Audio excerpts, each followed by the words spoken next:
Zdarza ci się czasami myśleć, że nie zasługujesz na to, żeby odnieść sukces, albo nie zasługujesz na to, żeby ktoś był dla ciebie dobry, miły, żebyś ty w ogóle przyjęła dobro czy miłość z zewnątrz.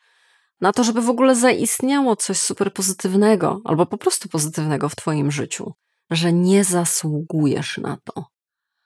Jeżeli ten bardzo toksyczny i destrukcyjny monolog towarzyszy ci i umiesz go zauważyć, to jesteś w dobrym miejscu dzisiaj, dlatego że dzisiaj opowiem ci tak naprawdę o tym, jak do tego podejść. I teraz mała uwaga brzmi tak, że tych podejść, rzeczy do zrobienia jest całkiem sporo. Ja ci tak nadmienię o kilku z nich, ale dwie opcje omówię w szczegółach. Dlaczego? Dlaczego tylko dwie? Dlatego, że pozostałe znajdują się w innych filmach i tym pokażę ci, w których, jeżeli chcesz rozwinąć każde z nich. Chwała ci za to, oczywiście, że tak, super pomysł. Natomiast dzisiaj się skupię na dwóch opcjach, na dwóch rzeczach, które odgrywają tutaj kluczową rolę, dlatego że są mocno praktyczne. Dlatego, że będziemy eksperymentować i doświadczalnie wychodzić z twierdzenia nie zasługuję. Nie zasługuję na dobro, nie zasługuję na cokolwiek, co jest gdzieś ze znakiem plusika, tak? Że ja zasługuję tylko i wyłącznie na same minusy. I tak się właśnie zabierzemy do tego tematu. Więc zaczynając od tych kwestii, które rozwijałam gdzieś w innych filmach, więc one są po prostu na wyciągnięcie twojej ręki. Zawsze, jak w każdym innym temacie, zacznijmy od samoświadomości, czyli musimy przejrzeć na oczy i zauważyć, że ty w ogóle coś takiego sobie powtarzasz. Bo bardzo możliwe, że sobie to powtarzasz, tylko tego nie zauważasz, że tak jest. Więc samoświadomość, nazwanie zjawiska po imieniu, złapanie tego za rękę, to jest absolutnie bardzo, bardzo kluczowa sprawa i bardzo często o tym wspominam. Więc odeślę ciebie do filmów o tym, jak w ogóle złapać siebie na tym gorącym uczynku. Jeżeli już to mamy, to dobrze jest połączyć to z korzeniami. Na zasadzie, skąd mi się to wzięło? Czy to ma jakieś korzenie? Czy to jest jakaś taka chwilowa fanaberia, która się zjawiła znikąd? No oczywiście mogę ci od razu zasugerować odpowiedź, nie. Tego typu tezy, którymi żyjesz, że nie zasługujesz na dobro, one się nie biorą z powietrza. Tam są ugruntowane powody.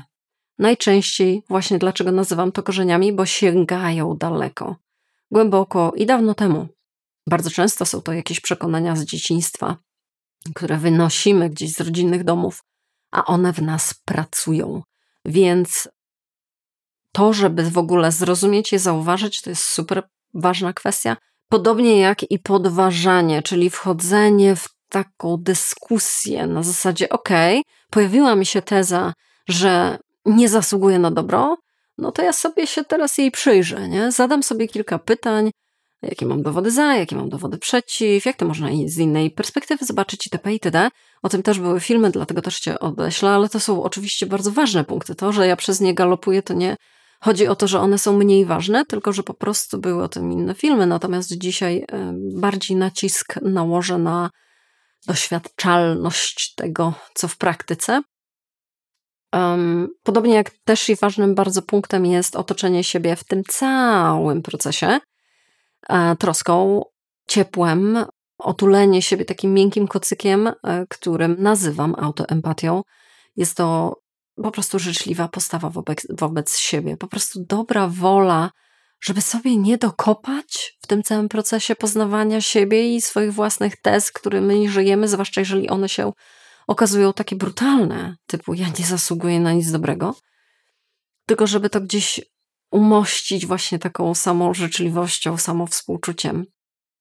Też bardzo kluczowa rzecz. Też o tym dużo było. Natomiast przechodzimy w końcu dlaczego o tym najpierw mówię, zanim przejdziemy, bo to właśnie jest pewna hierarchia, jest pewna ważna kolejność i ta kolejność, zacznijmy właśnie od tego, co tutaj mówiłam, natomiast teraz dochodzimy do bardzo ważnej kwestii, mianowicie doświadczenia. Doświadczenia i to jest punkt, który jest super kluczowy. Punkt numer 1. eksperymenty behawioralne, doświadczanie dobra. No i teraz faktycznie musimy zakasać rękawy i przejść do działania, czyli chodzi nam o wkładanie siebie w sytuacje z premedytacją, celowo, intencjonalnie, w sytuacje, które przeczą tej tezie, którą żyjesz, nie? Czyli teza mówi, nie zasługuje na nic dobrego, to właśnie tym bardziej potrzebujemy świadomej ekspozycji, wystawiania siebie na momenty, w których doświadczasz coś dobrego. I przejdźmy od razu do przykładu, to ma być bardzo praktyczne, więc weźmy przykład, że nie zasługujesz na dobro w relacjach. Być może twoje relacje od samego początku życia były naznaczone na przykład jakąś asymetrią, czyli że ktoś zawsze był ważniejszy, komuś zawsze trzeba było więcej uwagi poświęcać niż tobie. I ty gdzieś byłaś lub byłeś na szarym końcu, więc wynosisz z tego doświadczenia wniosek, ja się nie liczę. Ja nie zasługuję na to, żeby się liczyć. Ja nie zasługuję na to, żeby poprosić kogoś o pomoc, żeby wyjść do kogoś, żeby stać się, wyjść z roli ratownika, a przyznać, że to tym razem ja potrzebuję ratunku. Czyli wychodzimy z tej roli i robimy to poprzez nie mówienie, słuchanie takich filmów jak ten, nie poprzez pisanie, do czego oczywiście zachęcam, ale tym razem w tym punkcie nie. Robimy to poprzez eksperymenty behawioralne, czyli dosłownie zadam ci pracę domową do zrobienia, nie z pisania, tylko do zrobienia, żeby specjalnie ciebie włożyć w sytuację, kiedy w relacjach, bo jesteśmy przy przykładzie, nie? Przykład nie zasługuje na dobre relacje, nie zasługuje na to, żeby czuć się dobrze wśród ludzi, tylko jak mam się poczuć dobrze, to zawsze muszę być sama. No i to są właśnie eksperymenty, które są do zrobienia, żeby zaprzeczyć tej tezie, tym tezom, żeby one muszą być w kontrze.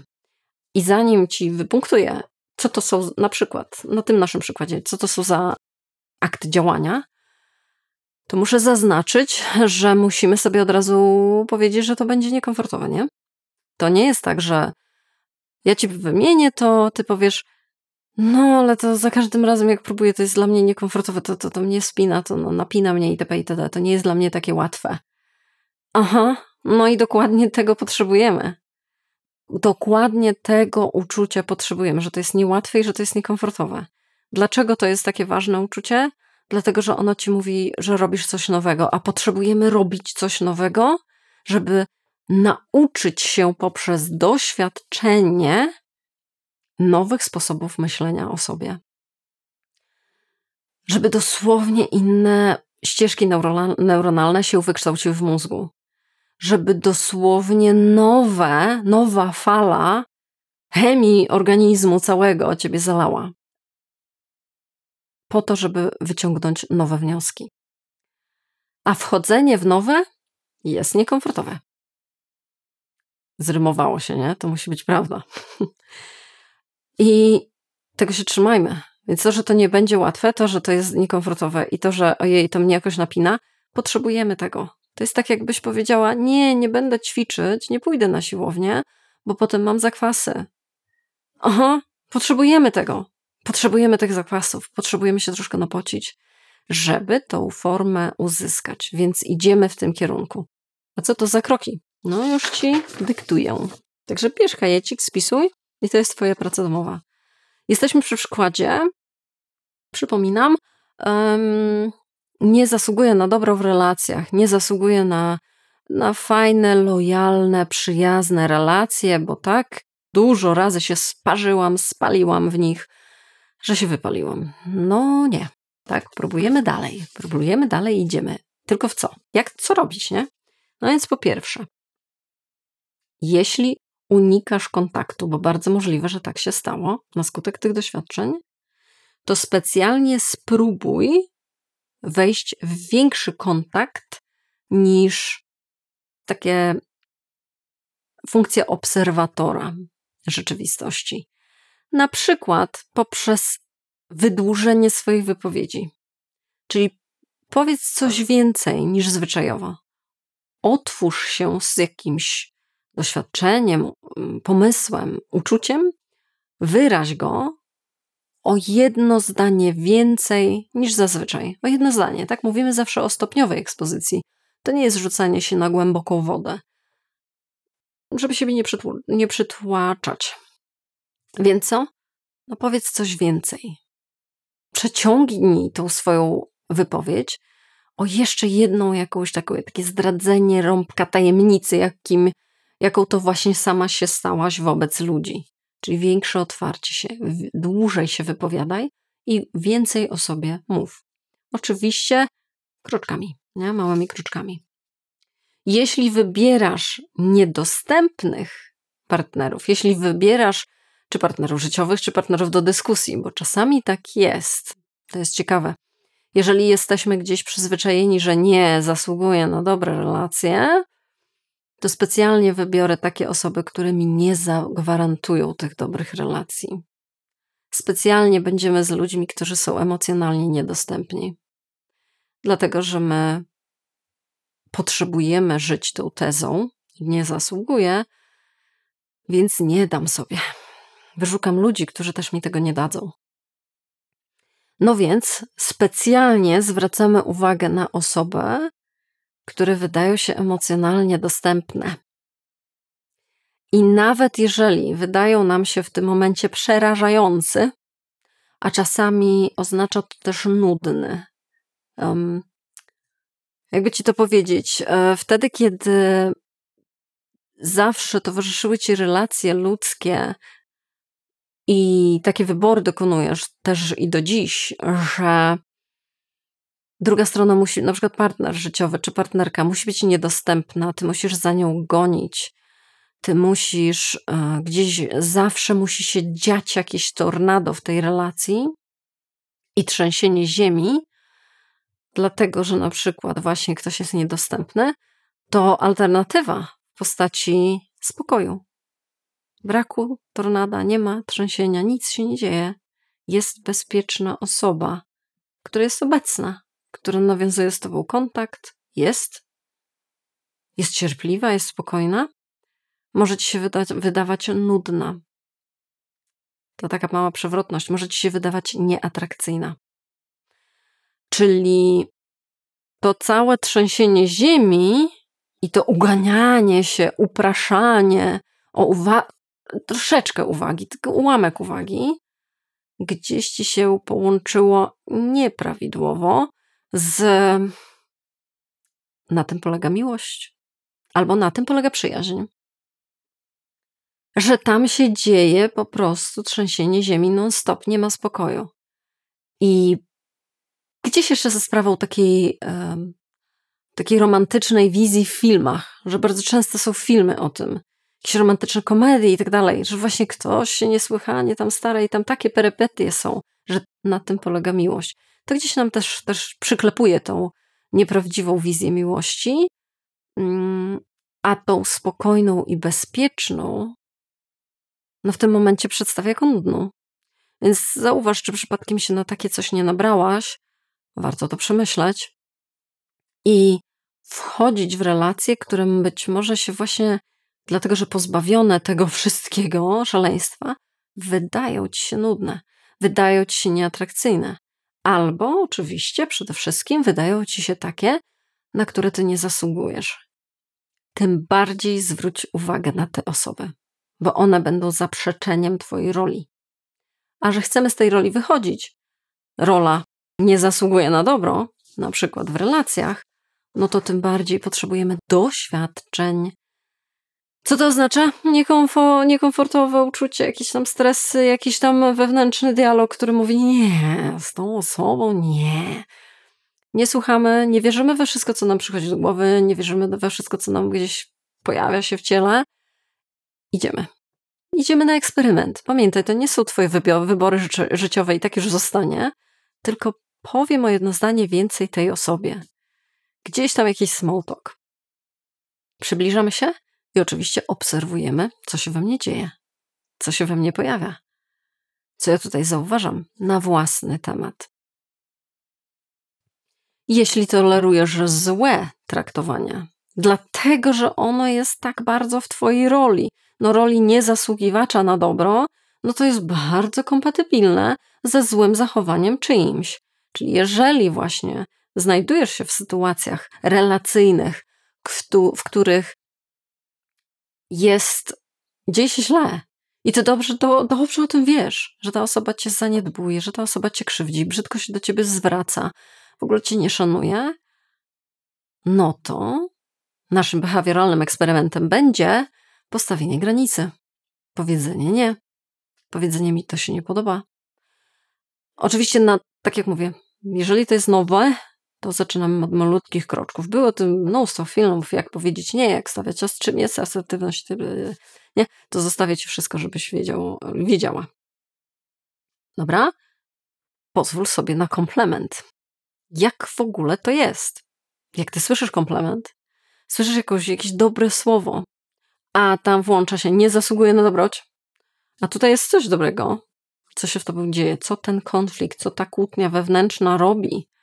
Czy to przypadkiem nie jest tak, że słyszysz komplement, a potem chodzisz struta cały dzień i masz zmarnowany dzień?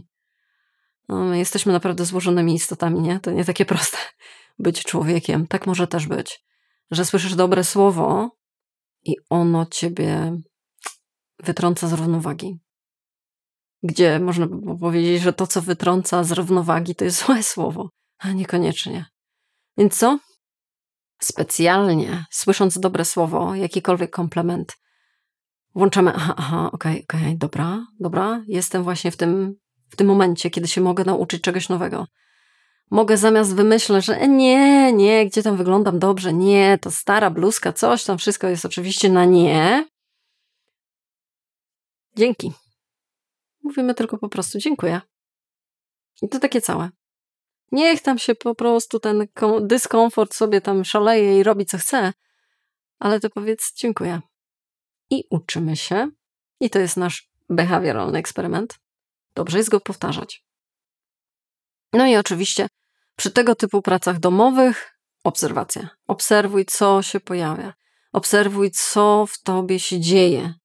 Co za dialog wewnętrzny się włącza i jakie samopoczucie ci towarzyszy. To jest super istotna samoświadomość, bez której nie idziemy dalej, tak? Więc, ale to był jakby pierwszy punkt, o którym mówiłam, bo to jest bardzo ważne, więc w tym momencie wchodzisz w eksperymenty i sobie przemyślasz, co to się zadziało. Chodzisz i znowu do siebie. Dobra.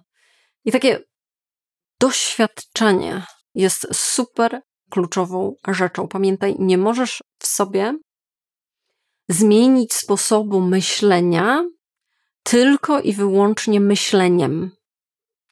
Sposób podejścia do świata, do siebie, do ludzi, do czegokolwiek dzieje się poprzez nasze doświadczenia. On się stworzył przez doświadczenia i poprzez doświadczenia się będzie zmieniał. Oczywiście te doświadczenia mają prawo się różnić. Temat może się różnić. Ja ci podałam jeden przykład. Tych przykładów w swoim życiu może masz wiele i w tym momencie po prostu sobie poszperaj też po innych filmach, bo często o tym mówię, jak na przykład w przypadku perfekcji dobrze jest robić doświadczenia eksperymentalne na zasadzie to ja specjalnie coś skiepszczę, nie? Specjalnie coś z taką fuszerkę odwalę, że hej i zobaczę, co się dzieje we mnie. Więc tych doświadczeń może być więcej, bo twoich potrzeb może być więcej, albo po prostu mogą się nie pokrywać z tymi przykładami. Jeżeli jest coś do przegadania 1 na 1, to zapraszam ciebie na spotkania, na konsultacje. Takie też są w mojej ofercie. Przy okazji ciebie też zapraszam do newslettera, bo tam też raz w tygodniu dajemy sobie spokój z tego, co uzyskuję informację zwrotną w bardzo skuteczny sposób. Dlatego zapraszam ciebie do zapisu. A my przechodzimy do naszego punktu drugiego. Połączenie z wartościami. Życie tezą i przeświadczeniem, że nie zasługuje na dobro w czymkolwiek, tak w jakimkolwiek obszarze w życiu, ale że nie zasługuje, pochodzi od wewnętrznego krytyka, jest jedną z kluczowych przeświadczeń, przekonań, którymi żyjemy. I ono warto to zauważyć, często jest w oderwaniu od wartości, którymi żyjemy. I tu jest pewna niezgoda. A życie w niezgodzie z własnymi wartościami to jest bardzo kosztowna sprawa. To jest coś, co ci troszkę rozsadza twoje codzienne dni od środka. Dlaczego? Dlatego, że na przykład twoimi wartościami może być to, że bardzo sobie cenisz zdrowe relacje, bardzo sobie cenisz przyjaźń, bardzo sobie cenisz bycie w partnerstwie z kimś, kto będzie ciebie szanował, ty go będziesz szanować. Z kim się dogadasz, będziesz umiał słuchać i on też będzie umiał słuchać. I to jest oczywiście super cenna wartość. I teraz zastanówmy się, jeżeli tutaj się ze mną zgodziłeś, powiedziałeś, no oczywiście, że chcę. I takich relacji romantycznych, i takich przyjaźni, i takich po prostu znajomości, że chcesz takich zdrowych, fajnych, mądrych relacji. Okej, świetnie że się ze mną zgadzasz. Tutaj są twoje wartości. A jak do tych wartości ma się teza, ja nie zasługuję na dobro? Co ta teza robi z twoimi wartościami? Czy przypadkiem nie przeczy im? No bo jeżeli twoją wartością jest dobry, zdrowy, mądry związek, to jak do tego się ma wykolejenie na zasadzie ja się nie liczę, a oni tak, ja nie zasługuję, a inni są oczywiście, że zasługują, oni się liczą. Jak to się ma? W jaki sposób to ma zadziałać? Dlatego też drugim krokiem, bardzo celowo ci daję pierwsze jako doświadczenia behawioralne, żebyś troszeczkę wyłowił, poćwiczyła, zanurzyła się w to, co do zrobienia i to, co do przemyślenia, w twoje obserwacje, do tego, żeby przejść potem do swoich wartości. I tu oczywiście też, jak przeważnie bywa, zostawię cię z kilkoma pytaniami, z 3 pytaniami tak dokładnie, bo pamiętaj jedno, że jeżeli żyjesz wbrew swoim wartościom, czyli coś cenisz, ale codziennie postępujesz w ten sposób, nie? Gdzieś tutaj jesteś zwolennikiem pewnych teorii, ale żyjesz w praktyce tu. No to nie możemy oczekiwać, że wszystko będzie cudownie, a ty się będziesz codziennie dobrze czuć. Musimy to ze sobą połączyć. To nie musi być idealne połączenie, ale jakieś tam części wspólne, większe, mniejsze, trzeba złapać. Jak? Zanotuj sobie te 3 pytanka i tutaj też ta praktyczna sprawa. Przemyśl, przegadaj, napisz. Pierwsze pytanie. Jakie wartości są dla ciebie ważne? No, jeżeli mówimy o wartościach, musimy dojść do tego, właściwie to czym one dla ciebie są. Oczywiście każdy ma inne, każdy inaczej może do tego podchodzić. Ktoś gdzieś upatruje dużą wartość, na przykład w relacjach, jeżeli jesteśmy przy przykładzie przyjacielskich, że z przyjacielem są najważniejsze, drugie romantyczne. Ktoś powie, nie, to na odwrót. Jest jeden partner na całe życie, a przyjaciele mogą się zmieniać. Więc co ty cenisz? Jakie są twoje wartości? I jednocześnie co w tych relacjach cenisz? Bliskość, zaufanie, wzajemny szacunek, wsparcie, intymność, wspólny dialog. Co to jest? Poczucie humoru, spędzanie wolnego czasu, te same hobby. Gdzie? Gdzie upatrujesz tych wartości? Co jest dla ciebie cenne? To jest jedno. Jak przekonanie nie zasługuje na dobroć, sabotuje realizację tych wartości. Bo sabotuje na pewno. Musimy siebie z tego rozliczyć. Czyli musimy siebie rozliczyć z tego, że jesteśmy nielojalni wobec siebie. To jest bardzo ważny punkt. Oczywiście to prowadzi ta nielojalność do unikania, do wchodzenia w relacje, które wiesz od początku, że one w ogóle nie zadziałają, do tolerowania złego zachowania. Nie? Dlatego to jest takie ważne, żeby sobie zdać sprawę z tej dysproporcji, z tej kłótni wewnętrznej. I pytanie numer 3. Jakie małe, konkretne działania możesz podjąć mimo lęku mimo przekonania, że na to nie zasługujesz. Czyli pamiętaj, że będzie towarzyszył ci dyskomfort. To nie jest instrukcja, to muszę z tego wszystkiego zrezygnować i żyć dalej z przekonaniem, że na nic dobrego nie zasługuję. To jest tylko informacja, że robisz coś nowego. Więc jakie małe doświadczenia, i tutaj możesz wrócić do punktu pierwszego całego filmu, możesz sobie zaserwować, możesz sobie zaprojektować, bo dobrze jest je zaplanować, zaprojektować najpierw, w które warto wchodzić, a które przeczą temu przekonaniu, że na pewno na nic nie zasługuje. I tak jak widzisz, poprzez bardzo głęboką autorefleksję i bardzo duże zastanawianie się, jak te moje przekonania, że na nic dobrego nie zasługuję, mają się do tego, co w życiu cenię i uważam za ważne. Oraz oczywiście punkt pierwszy, czyli wejście w doświadczenia faktycznie, fizycznie, dosłownie fizycznie. To są dwa super istotne punkty, które właśnie doprowadzają do zmiany przekonań, kluczowych przekonań. Na przykład tego, że na nic nie zasługujesz. Daj mi znać, jakie to są przekonania w twoim przypadku. Być może masz ochotę się podzielić w komentarzach, być może właśnie wyjście na zewnątrz z nimi. To będzie jedno z zadań, eksperymentów behawioralnych, które sobie zaplanujesz. Śmiało. Tutaj jest bezpieczna przystań właśnie na to. Każde kliknięcie, komentarz, subskrypcja itd. To jest wsparcie tego kanału, więc wielkie dzięki za to. Podobnie jak bardzo dziękuję wszystkim osobom, które wspierają ten kanał poprzez inne platformy. Wasze wsparcie bardzo dużo wnosi. Doceniam. I cóż, widzimy się następnym razem. Do zobaczenia.